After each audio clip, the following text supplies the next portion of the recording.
Y si Boric está mirando hacia atrás para explicar por qué perdió, Kast está haciendo completamente lo contrario, porque quiere instalar la seguridad como la segunda marca de su gobierno. Digamos que la primera fue la mega reforma, ya aprobada. Y justamente Kast hizo de la seguridad ahora uno de los ejes centrales de este gobierno. Y me gustaría preguntarte, Darío, a unos días de estar presentada la medida de la COT, ¿tú ves una estrategia de seguridad coherente? También hay una discusión sobre los indultos. ¿Cómo ves la aguja? Y quiero sumar también, Darío, porque es noticia relevante que ha sido portada en los distintos portales, que es la ley Nair Retamal 2.0. Y la pongo sobre la mesa porque todo lo que pasó con Claudio Crespo y el caso de Gustavo Gatica, que amplía la legítima defensa privilegiada para policías y militares que actúan estando de Franco. Y en paralelo la moneda discute hasta dónde llegar con una eventual reforma constitucional en materia de seguridad, mientras Kast dio señales de abrirse al despliegue de Fuerzas Armadas para proteger infraestructura crítica, pese a su rechazo inicial a esa alternativa. Quiero partir con la ley Nair Retamal 2.0 por lo que implica para las facultades que van a tener las policías, las Fuerzas Armadas de orden y de seguridad, que, claro, le dan más habilidad, más facultades para algo que tienen que hacer: detener, controlar el crimen organizado, el narcotráfico, pero también ahí está el temor de que se ocupe también para aplastar, voy a ocupar incluso ese verbo, la protesta social, las movilizaciones, las manifestaciones. ¿Cómo se entiende esta ley Nair Retamal 2.0? Sí, mira, en particular, yo no tengo, a ver, no me parece especialmente crítico la aprobación ayer de la ley Retamal 2.0, que es, para que la gente lo sepa, la modificación de un artículo, ¿ya?, de la ley Nair Retamal, aprobada en abril del 2023, promulgada. Ando hoy día no, más que disperso, ando con ganas de mucho preámbulo. Dame 60 segundos. Por favor. La ley Nair Retamal se promulgó el 6 o 7 de abril del 2023. Si ustedes ponen Google, ponen noticias, buscan la portada de ese día, se promulga. La izquierda, fundamentalmente el Partido Comunista y el Frente Amplio, estaban siendo muy críticos y ya habían avisado que aunque hubiera mayoría, porque había, con votos de fundamentalmente del socialismo democrático para aprobarla y de toda la derecha, iban a recurrir al Tribunal Constitucional. Acuérdense que la ley Nair Retamal, la primera vez que fue nombrada como ley de gatillo fácil por la propia Carolina Toá, que después se tuvo que en fondo desdecir, porque más hasta el día de hoy se la cobran. Porque efectivamente, a ojos, digamos así como progresistas mínimos de cuidado de las libertades individuales, uno dice: siempre hay que mirar con lupa aquellas leyes que implican darle más atribuciones a quienes tienen el monopolio de la fuerza, quienes manejan armas, carabineros, etcétera, en el sentido que tiene que ver justos contrapesos, porque no vaya a ser que entonces uno efectivamente pueda andar matando ahí a un tipo porque sí, porque se le sale lo sádico y no tenga pena. Bueno, se promulga esto y el día antes que se promulga, es asesinado un carabinero, el Cabo Palma, en un mes que fue terrible, entre marzo y abril del 2023, terrible más en términos políticos, porque murieron en menos de un mes asesinados 3 carabineros. Una carabinera y 2 carabineros. Y eso generó un contexto, uno ya se lo olvida, pero bueno, yo me dedico a esto, así que lo tengo, digamos, documentado. Y ese día, si ustedes buscaran cómo se promulga, es que el presidente Gabriel Boric, me parece, esto no me acuerdo exactamente, que estaba en un viaje, parece que en Costa Rica, vuelve. Puede que el viaje esté equivocado con otro día. Y como el día que él tenía que promulgarla o esperar y no sé qué, cuando sale despachada del Congreso, ese mismo día muere asesinado el Cabo Palma. Y Boric, en la práctica, le dice a todas las bancadas: ni se les ocurra ir al TC. Lo entendió el Frente Amplio, lo entendió el PC, con mucho dolor. Y por lo tanto, en cosa de horas, en una foto donde está él al centro, acompañado de parte de su gabinete, vestido de negro, está Camila Vallejo, estaba Cordero, estaba Carolina Toá, vestidos de riguroso negro, porque me imagino que iban a ir o venían de el funeral, digamos. Y entonces, ahí está la imagen. Mira, esa es la fotografía. Ese, lo que tiene en la mano el presidente Gabriel Boric, es la ley Nair Retamal, promulgada por el gobierno anterior y donde el presidente, no en uso de sus facultades, sino en uso de su liderazgo, le dejó clarito a cualquier bancada que a nadie se le ocurra ir al Tribunal Constitucional porque no estaban los tiempos para bollo. Y efectivamente nadie fue y se la comieron. ¿Qué es lo que quiero decir con todo esto? ¿Por qué hago este preámbulo?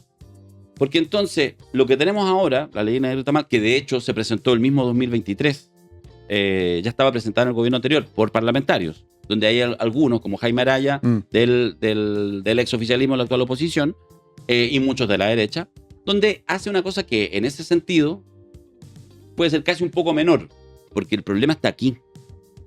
O sea, aquí ya se abrió la compuerta a una discusión que no ha parado, que llevamos 3 o 4 años desde el triunfo del rechazo, para decirlo en términos políticos, en que la derecha no va a soltar, o sea, va a haber modificaciones a la ley Nair Retamal 3, 4, 5, 6, 10, o van a inventar otras. ¿Por qué?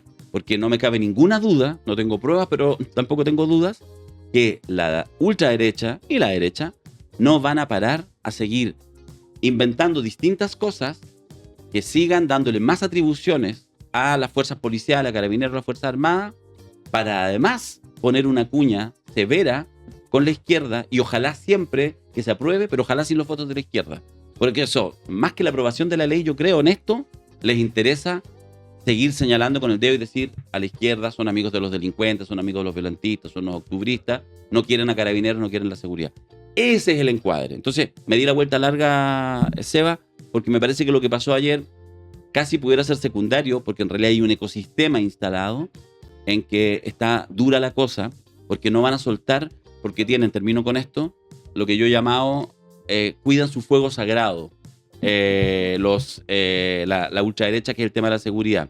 Y por eso, fíjate, más allá si estoy de acuerdo o no con su votación, entiendo, no lo leí exactamente, pero supe que el diputado Carlos Cuadrado, del PPD, que además es nieto, digamos, de asesinados, del general Carlos Prats y de su señora Sofía Curbert, él incluso cuando votó a favor de la ley, y lo dijo, voy a votar a favor, en el fondo, lo parafraseo, no es exactamente así, porque no quiero que nadie piense que la izquierda no está comprometida con eso. Pero yo entiendo que lo hace porque después también habrá que ser muy viva la oposición para ser capaz de meter otras cosas encima de la mesa y no dejarle que sencillamente sean la ultraderecha la que siga siendo como la depositaria de la seguridad. Y justamente acá aparece una de las promesas más delicadas de José Antonio Kast, porque durante la campaña le era fácil decir vamos a indultar.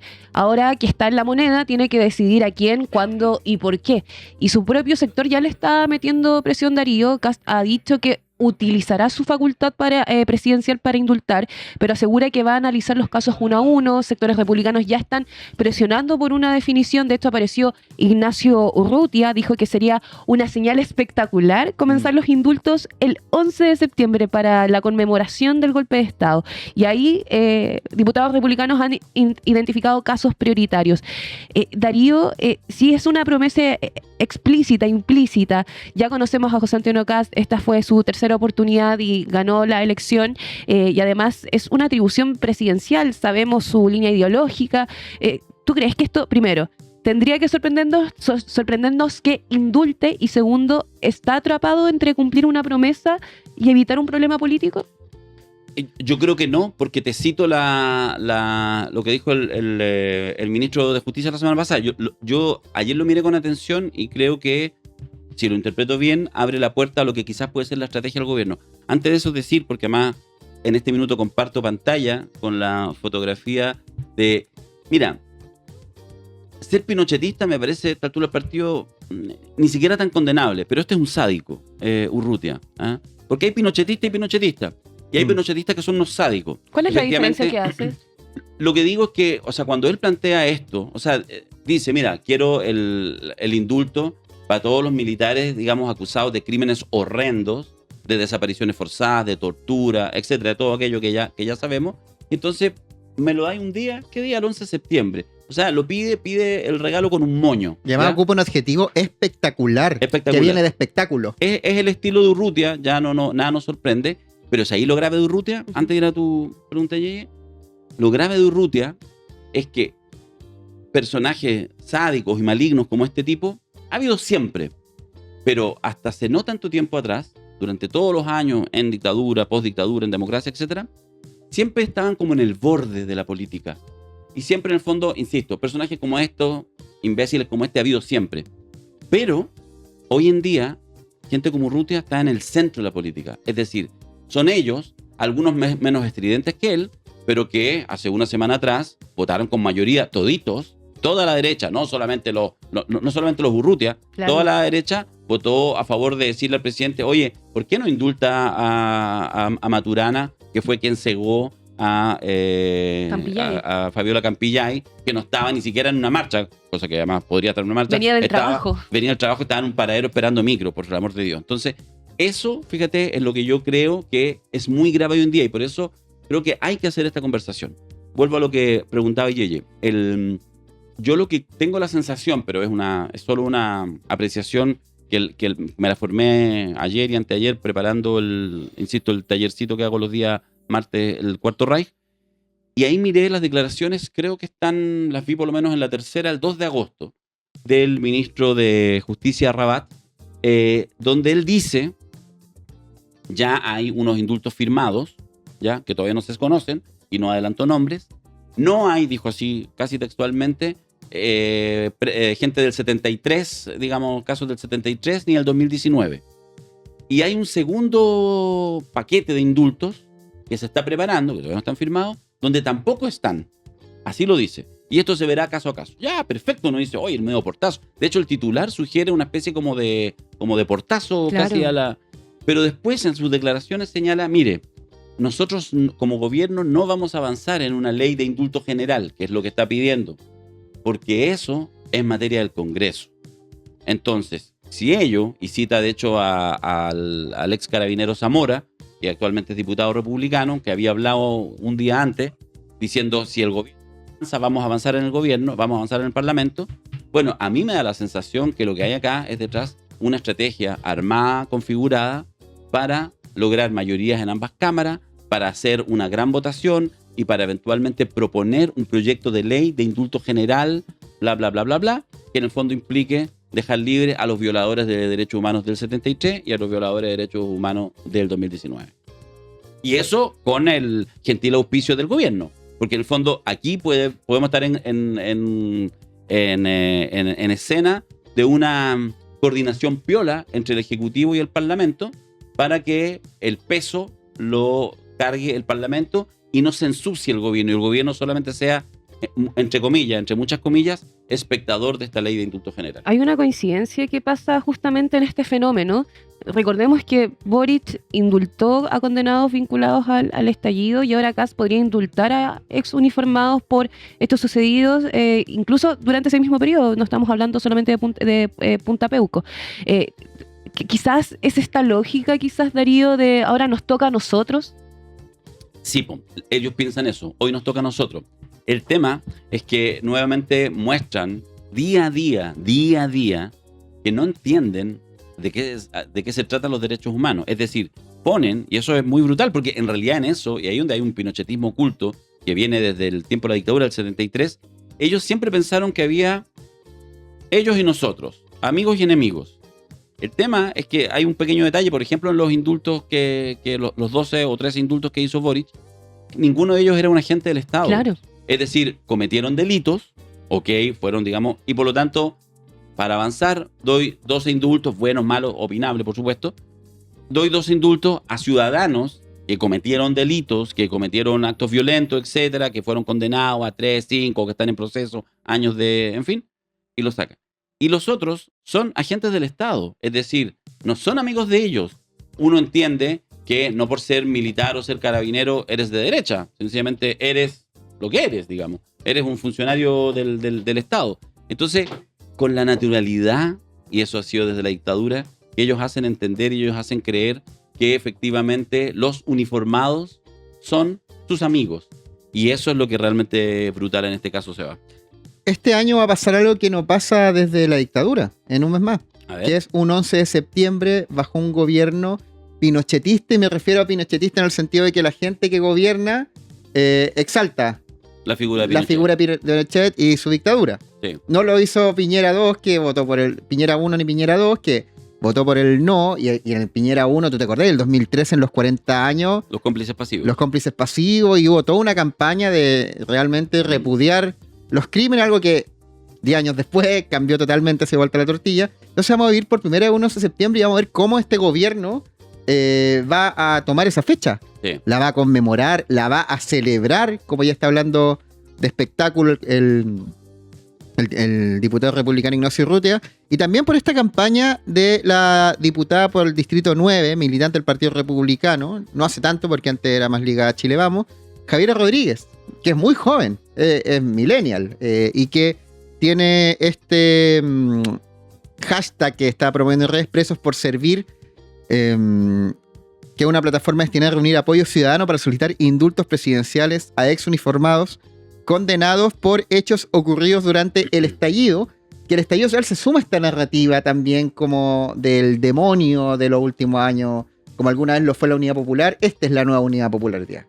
El octubrismo, el estallido. Entonces, ¿cómo vamos a ver este 11 de septiembre, que a menos de un mes, hoy día es 12 de agosto, va a ser algo distinto a lo que hemos visto, cómo se va a reescribir esta historia que había un consenso entre los chilenos de que era algo condenable totalmente? ¿Eso se va a mantener? ¿Va a cambiar?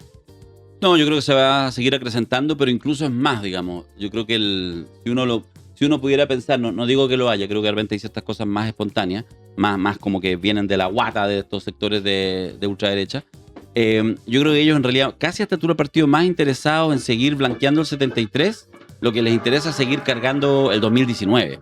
O sea, ese es el ejercicio. El ejercicio es que haya una encuesta algún día, en algún minuto, que diga qué día fue más grave para la democracia en Chile, y pongáis el 11 de septiembre del 73 y pongáis el 19 de octubre, el 18 de octubre del 2019, y la gente mayoritariamente vote por el 18 de octubre del 2019. Y digo, yo creo que no están tan lejos de lograrlo. Y eso, más allá de las tonteras, digamos, de opiniones que pueda tener cualquiera, estas campañas sádicas, eso sí, aquí podríamos armar la bancada de los sádicos, porque insisto, ser pinochetista, ser de derecha, fíjate, yo he hablado con harta gente que se define pinochetista, y hay un nivel en que uno incluso puede comprender por sus propias vivencias, etcétera, no sé qué, lo sufrieron sus padres, sus abuelos, el 73, el 70 y no sé qué, ya, ok, Como hay pinochetista y pinochetista. Hemos hablado harto de los 80, como el Don Genaro, los Don Genaros de la vida, ¿no? Tal cual, pero Don Genaro efectivamente se compadecía, digamos, y cuidaba que no le pasara nada malo a la comunista cuando le pasaba algo malo. Claro, a la Claudita. A la Claudita. Tenía como corazón Sí, en el fondo. Es súper bueno.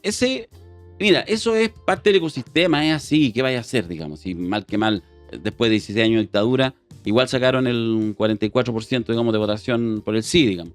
Entonces, obvio, si eso es así. Pero hacer de eso el ejercicio sádico de, bueno, lo que ha pasado, si lo que pasa con Fabiola Campillay día a día, significan un sadismo que buscan, y lo que es más grave, que encuentra cierto eco en la población, que parece que hay algo de eso. Activa algo quizás muy mamífero, y que tiene que ver además, y en eso sí es histórico, con el enemigo interno. En eso, las ultraderechas en el mundo, siempre hay que salir cuando uno dice, salgamos de Chile, miremos.